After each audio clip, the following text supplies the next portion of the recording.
Google executives, they were so bereaved. They just couldn't overcome their depression after the 2016 presidential election, which Hillary Clinton, much to their shock and dismay, did not win. People here are pretty upset and pretty sad because of the election. This election was particularly hard. It was a shock to all of us, the results of the election. Can I move to Canada? It was this massive, kick in the gut that we were going to lose. What we all need right now is a hug. It works.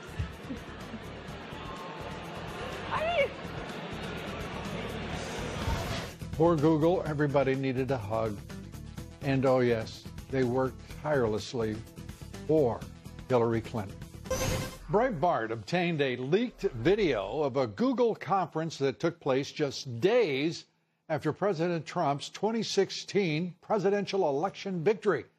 A result Google co-founder Sergey Brin didn't like at all. As an immigrant and a refugee, I certainly find this election deeply offensive. Deeply offensive. Is he offended that the electoral process worked, the Constitution worked, the American people were heard? When we asked Google about the video, a spokesperson did respond. For over 20 years, everyone at Google has been able to freely express their opinions at these meetings. Nothing was said at that meeting or any other meeting to suggest any political bias ever influences the way we build or operate our products. No, Google, that isn't true. You were in absolute dismay. Are you kidding me? And you worked tirelessly for Hillary Clinton. Did you forget? We didn't.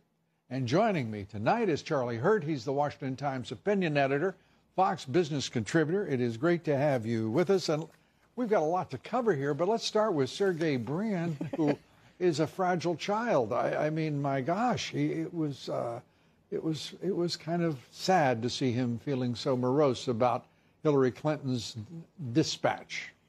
He needs a hug, Lou. I think you need to fly out to Silicon Valley and give him a hug because he's very sad. Yeah, he needs a hug from somebody else, actually. You're not in that business. I'm yeah, not. no, it's truly extraordinary. And you know, when you look at the Tucker Carlson had a report out last night detailing some of the work that Google itself did, people that worked for Google did to try to get Hillary Clinton elected by and their effort, as usual with the Democratic Party, they do it through dividing everybody by race, and they had this campaign trying to get Hispanic voters to the polls, driving them to the polls and things like that. What came as a huge shock to them was that nearly 30% of Hispanic voters voted for Donald Trump. And they couldn't believe this. They're so out of touch. They couldn't believe that percentage of people would turn away from somebody, an awful candidate like Hillary Clinton, and turn towards somebody like Donald Trump, who, love him or hate him, the guy was running a campaign that was on issues and talking about issues every day that mattered to regular people. You know, it's a great point because, Charlie, as you know, President Trump was the man, the person, the candidate setting the agenda every single day on the campaign trail with 16 competitors, well, alleged competitors, working against him. He was the only one with original thoughts and new ideas and energy and boldness and captured the attention of the American and imagination of the American people.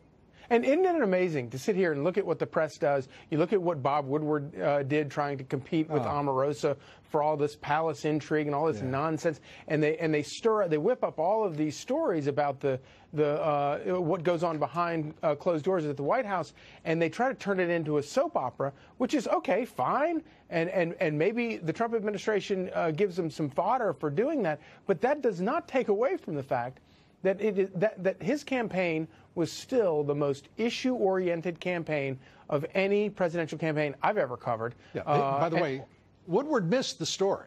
Totally the story missed is the story. This is a president who did something that had never been done before in American history.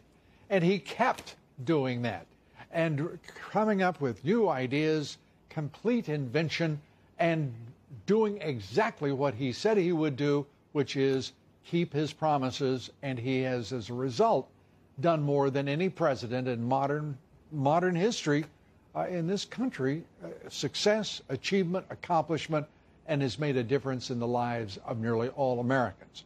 And by the way, if that isn't a hell of a story, I don't know what is. I do know this. Fear ain't the story. No, it's not. And of course, the real sin that Donald Trump has committed against this whole place and all of these people is that when he went in there and delivered his inaugural speech, he made very clear he intended to keep every promise that he ran on and got elected on. Charlie Hurt, great to see you. Great to see you. Thanks, my friend. Up next.